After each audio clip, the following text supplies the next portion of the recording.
Hi guys, मैं सब सचिन कर्ण और आप देख रहे हैं लीगल स्टडी बाय सचिन। हाल ही में सुप्रीम कोर्ट ने एक नया जजमेंट दिया है। सुप्रीम कोर्ट ने विनोद दुआ के मामले में एक नया जजमेंट लेकर के आया है। और नया जो जजमेंट है ये कोई नया जजमेंट है नहीं, असल में केदारनाथ सिंह का जो जजमेंट था 1962 का, इसी जजमेंट को दोबारा से याद दिलाया है। इसी को बेस बनाते हुए विनोद दुआ के ऊपर जो सेडिएशन के चार्जेस लगाए गए थे उन चार्जेस को ख़त्म किया है सुप्रीम कोर्ट ने। उन्होंने कहा है कि इस प्रकार का कोई भी चार्जेस उनके ऊपर नहीं लगाया जा सकता है, क्योंकि उन्होंने इस प्रकार का कोई गड़बड़ी नहीं किया है। ये चार्जेस किसके द्वारा लगाया गया था, इनके ऊपर किसके द्वारा केस किया गया था, तो वो भाजपा के एक नेता थे जिनका नाम था अजय श्याम।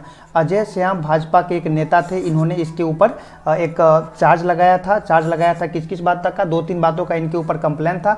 सबसे पहला जो इनके ऊपर कंप्लेन था वो सेडिएशन का था। 24A में बताया गया है तो 124A का चार्ज लगाया गया था। साथ ही साथ फिर इनके ऊपर सेक्शन 268 का चार्ज लगाया गया था। 268 जो है वो पब्लिक न्यूजेंस को मैटर करता है।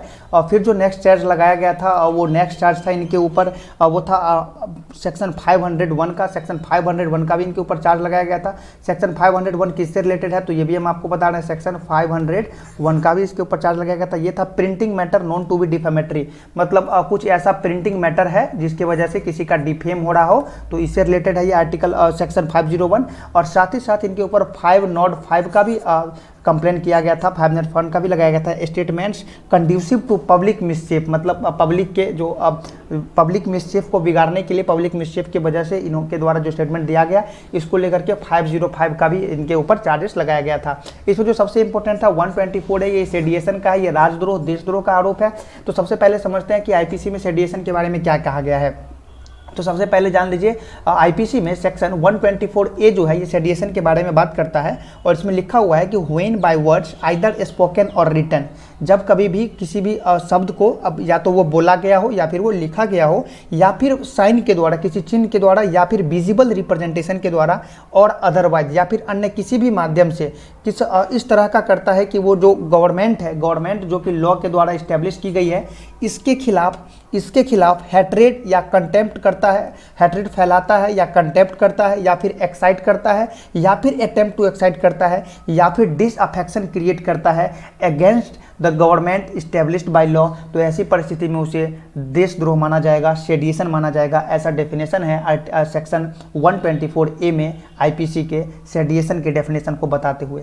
तो इसी बात को आधार लेते हुए विनोद दुआ ने इन्होंने 30 मार्च 2020 को इनका एक शो था यूट्यूब पे। 30 मार्च 2020 को इनका शो था जिसमें इन्होंने सरकार के खिलाफ कुछ आपत्तिजनक कमेंट्स किए थे। और इसको आधार मानते हुए भाजपा के एक स्थानीय नेता थे जिनका नाम था अजय श्याम, हमने आपको पहले ही बताया।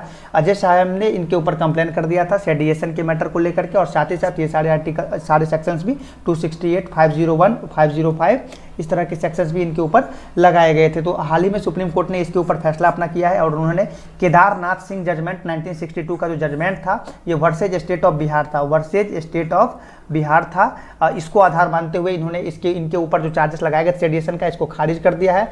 इन्होंने ये कहा है कि पीठ ने केदारनाथ सिंह फैसले 1962 के तहत हर पत्रकार सुरक्षा का हकदार है, इस बात को कहते हुए इस केस को खारिज किया है। साथ ही साथ उन्होंने ये भी बताया है कि इन्होंने जिस प्रकार की भी कमेंट किए हैं वो सेडिएशन के डेफिनेशन में नहीं आता है। गवर्नमेंट के खिलाफ बोलना सेडिएशन में नहीं आता है। गवर्नमेंट के खिलाफ कुछ इस प्रकार की एक्टिविटी करना जिससे पब्लिक वायोलेट हो जाए, पब्लिक में आक्रोश उत्पन्न हो जाए, विधि व्यवस्था बिगड़ जाए, तो वो सब सेडिएशन के डेफिनेशन के अंतर्गत आता है। तो ये अभी आपका सबसे इंपॉर्टेंट लीगल करंट अफेयर्स है, इस बात को नोट कीजिएगा। Thank you.